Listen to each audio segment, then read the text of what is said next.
Selama ini kita mengetahui bentuk wajah Yesus sebagai pria berkulit putih, hidung mancung, bermata sayu, rambut gondrong berwarna emas dari lukisan-lukisan yang tersebar di gereja.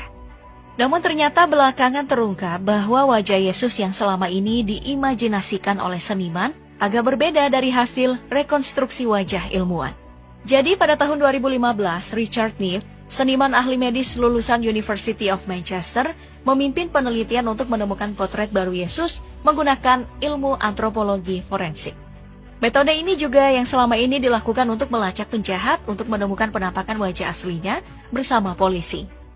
Richard Neff dan timnya membangun gambaran 3 dimensi, rekonstruksi wajah Yesus dengan menggunakan computerized tomography untuk membuat irisan sinar X dari sebuah tengkorak. Tujuannya untuk mengumpulkan data yang kompleks tentang struktur wajah, otot, dan kulit, dan hasilnya sangat berbeda dengan apa yang tersebar secara populer. Para ahli justru meyakini bahwa Yesus Kristus memiliki mata yang gelap, bertubuh pendek seperti kebanyakan orang saat itu, dan berjanggut tebal seperti orang Yahudi pada umumnya. Next, ada fakta baru bahwa ternyata Yesus tidak pernah disalib. Hal ini baru terungkap setelah ditemukan naskah Injil Barnabas berusia 1.500 tahun yang berhasil diterjemahkan pada tahun 2012 lalu. Menteri Kebudayaan dan Pariwisata Turki, Ertuğrul Günay, mengatakan Injil Barnabas ini berisi cerita yang sangat berbeda dari iman Kristen secara umum. Bahkan Yesus dalam kitab berbahasa Aramaik ini dikatakan hanyalah manusia biasa. Dalam salah satu ayatnya tertulis, "Aku seperti manusia lain, dilahirkan dari seorang wanita, dan bakal menghadapi pengadilan Tuhan." Injil Barnabas ini pertama kali ditemukan tidak sengaja pada tahun 2000 saat polisi menggeledah sebuah gedung ilegal. Jadi bagi yang belum tahu, Santo Barnabas adalah pendiri gereja Sipriot, sekte paling awal dalam agama Kristen. Dia ini termasuk dalam 12 rasul setelah kematian Yesus. Kitab Santo Barnabas dipercaya sebagai pelengkap Injil Perjanjian Baru yang ditulis Matius, Markus, Lukas, dan Yohanes.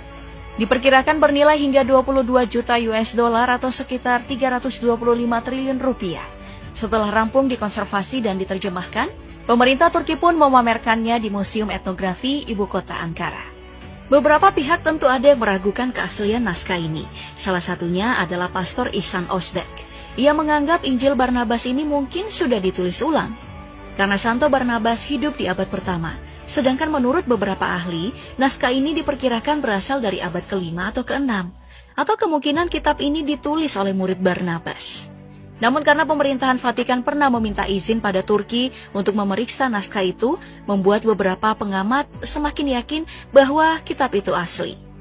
Fakta bahwa Yesus tidak pernah disalib semakin dikuatkan oleh pernyataan Gunnar Samuelsson, seorang teolog dari Universitas Gothenburg, dalam disertasi doktornya yang berjudul Crucifixion in Antiquity, an Inquiry into the Background of the New Testament Terminology of Crucifixion.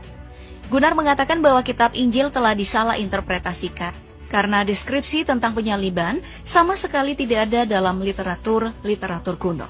Bahkan tidak ada bukti yang menunjukkan bahwa orang-orang Romawi menyalib para tahanannya 2000 tahun yang lalu. Dalam literatur kuno berbahasa Latin, kata crux tidak selalu berarti salib, dan patibulum tidak selalu berarti palang salib. Dalam kedua kata ini digunakan dalam arti yang lebih luas daripada itu. Walaupun hasil penelitian Gunnar menegaskan bahwa tidak ada bukti Yesus disalib, tapi ia masih percaya bahwa Yesus anak Tuhan. Hanya saja ia meminta agar penganut Kristen memperbaiki pemahamannya tentang Bible. Kembali ke penemuan naskah Injil Barnabas yang bersampul kulit hewan dan ditulis dengan tinta emas ini. Ternyata dalam kitab ini juga ada disebutkan bahwa ajaran asli Yesus serta prediksi kedatangan penerus kenabian setelah Yesus, yaitu Nabi Muhammad SAW. Seperti yang tertuang dalam bab 97 di kitab Barnabas ini.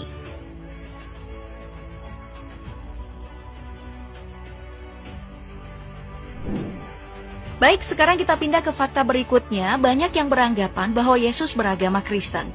Namun sebenarnya Yesus dengan jelas dikenali sebagai orang Yahudi melalui penampilan fisik dan asal sukunya dan praktik agama mereka. Ya, walaupun hal ini banyak ditentang dan menjadi bahan perdebatan terus-menerus. Tapi ayat pertama dari Perjanjian Baru dengan jelas menyatakan bahwa Yesus adalah orang Yahudi. Inilah silsilah Yesus Kristus anak Daud, anak Abraham. Matius 1 ayat 1. Bukti lain ini dari kutipan di Ibrani 7 ayat 14, sebab telah diketahui semua orang bahwa Tuhan kita berasal dari suku Yehuda. Jadi jelas bahwa Yesus adalah keturunan suku Yehuda, yang mana kita tahu bahwa itu berarti Yahudi. Selain itu, nyaris semua orang di dunia tahu kalau hari Natal 25 Desember itu adalah tanggal kelahiran Yesus. Namun sebenarnya, hal ini juga masih terus diperdebatkan, karena kelahiran Yesus tidak memiliki tanggal yang pasti. Satu-satunya yang pasti adalah saat Yesus lahir, ia dikelilingi oleh para gembala di ladang. Dari situ banyak pakar yang memprediksikan bahwa sebenarnya Yesus justru lahir di bulan September. Karena pada bulan Desember di Bethlehem adalah musim dingin, sehingga para gembala tidak mungkin berada di ladang saat itu. Dan tak banyak yang tahu kalau nama Yesus sebenarnya adalah Yesua.